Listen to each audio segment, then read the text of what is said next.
कल्पना कीजिए, आप एक ऐसी दौड़ में भाग रहे हैं जिसका कोई अंत नहीं है। आप थक चुके हैं, आपके पैर जवाब दे रहे हैं, लेकिन आप रुकते नहीं क्योंकि आपको कुछ पाना है। अब कल्पना कीजिए कि अचानक आप रुक जाते हैं। आप उस इनाम की तरफ देखना बंद कर देते हैं। आपके मन से वह बेचैनी गायब हो जाती है।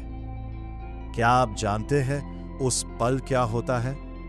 जब कुछ भी पाने की चाह नहीं रहती, तब आप पहली बार होने का अनुभव करते हैं। आज हम उस मनोवैज्ञानिक और आध्यात्मिक अवस्था की गहराई में उतरेंगे, जहां खोने का डर मर जाता है और असली शक्ति का जन्म होता है। चाहत का मनोविज्ञान, द साइकोलॉजी ऑफ वांटिंग। हम हमेशा कुछ न कुछ क्यों चाहते हैं? मनोवैज्ञानिक रूप से हमारा दिमाग डोपामाइन पर चलता है। हम सोचते हैं कि एक नई नौकरी, एक नया घर या एक खास रिश्ता हमें पूरा कर देगा। चाहत का मतलब है कि आप वर्तमान से खुश नहीं हैं। आप हमेशा कल की किसी कल्पना में जी रहे हैं। तुलना का जाल। समाज हमें बताता है कि अगर हमारे पास वो नहीं है तो हम पीछे हैं। जब चाहत खत्म होती है तो यह मानसिक शोर, मेंटल नॉइज शांत हो जाता है।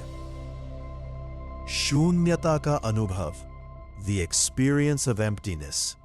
जब चाहत मिटती है तो पहले एक खालीपन महसूस होता है। बहुत से लोग इससे डरकर वापस पुरानी आदतों में भाग जाते हैं, लेकिन जो इस खालीपन में ठहर जाता है उसे 3 चीजें मिलती है।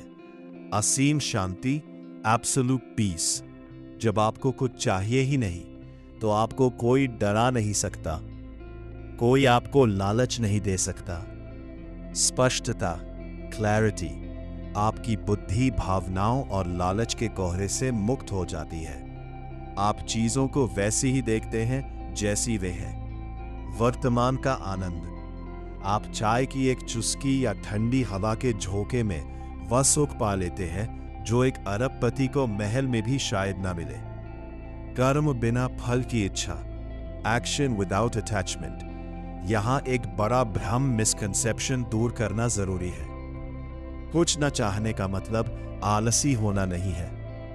भगवद गीता में निष्काम कर्म का अर्थ यही है। जब आप परिणाम की चिंता छोड़ देते हैं तो आपका पूरा ध्यान काम की गुणवत्ता पर होता है। उदाहरण, एक कलाकार जो अपनी कला को बेचने के लिए नहीं बल्कि आनंद के लिए बनाता है, उसकी कला में एक अलग ही रूह होती है। अब आप सफलता से अहंकार में नहीं आते और असफलता से टूटते नहीं। आप खेल तो रहे हैं, लेकिन हार जीत के डर से मुक्त होकर। जब आपकी अपनी कोई चाहत नहीं रहती तो आप दूसरों के प्रति अधिक करुणामयी, कंपैशनेट हो जाते हैं। रिश्तों में सुधार। अब आप लोगों से कुछ पाने के लिए नहीं जुड़ते बल्कि अपनी शांति साझा करने के लिए जुड़ते हैं।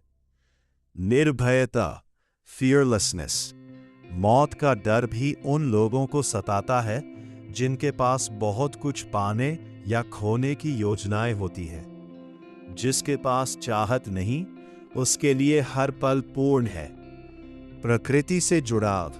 आप खुद को ब्रह्मांड का एक हिस्सा महसूस करने लगते हैं, न कि एक अलग व्यक्ति जो दुनिया से लड़ रहा है। जब बाहरी चीजों को पाने की भूख शांत हो जाती है, तब इंसान की ऊर्जा बाहर से मुड़कर अंदर की ओर प्रवाहित होने लगती है। आमतौर पर हम अपनी खुशी को किसी वस्तु, पद या व्यक्ति पर निर्भर कर देते हैं, जिससे हम हमेशा एक भिखारी की स्थिति में रहते हैं। लेकिन जब चाहत शून्य होती है तो आप पाते हैं कि आनंद आपका स्वभाव है, कोई बाहरी उपलब्धि नहीं। इस अवस्था में आप अपनी आत्मा के साथ एकांत में भी उतने ही पूर्ण महसूस करते हैं जितने की भीड़ में। ये वो बिंदु है जहां आप खोजने वाले सीकर से पाने वाले अचीवर बन जाते हैं, क्योंकि जिसे आप पूरी दुनिया में ढूंढ रहे थे वो हमेशा आपके भीतर ही था। चाहत का न होना हमें जीवन के प्रवाह यानी फ्लो स्टेट में ले आता है। जब हम कुछ पाने की जिद करते हैं तो हम अक्सर अस्तित्व नेचर के विरुद्ध संघर्ष कर रहे होते हैं। हम चाहते हैं कि चीजें हमारे हिसाब से हों और यही तनाव का कारण है। लेकिन जैसे ही हम अपनी व्यक्तिगत इच्छाओं को त्यागते हैं, हम ब्रह्मांड की बड़ी बुद्धिमत्ता यूनिवर्सल इंटेलिजेंस के साथ जुड़ जाते हैं। तब जीवन एक बोझ नहीं बल्कि एक नृत्य बन जाता है। आप जीवन की लहरों के खिलाफ तैरना बंद कर देते हैं और लहरों के साथ बहना शुरू कर देते हैं। इस समर्पण में एक ऐसी शक्ति है जो बड़े से बड़े तूफान में भी आपको विचलित नहीं होने देती। दोस्तों, कुछ ना चाहना एक ऊंची अवस्था है, लेकिन इसकी शुरुआत छोटे कदमों से की जा सकती है। आज दिन में कम से कम 10 मिनट ऐसे बिताएं जहां आपको कुछ भी हासिल नहीं करना, ना कोई जानकारी, ना कोई मनोरंजन, ना कोई लक्ष्य। बस बैठें और महसूस करें कि आप हैं। जब चाहत खत्म होती है तब संघर्ष खत्म होता है, और जहां संघर्ष खत्म होता है वहीं से वास्तविक जीवन शुरू होता है।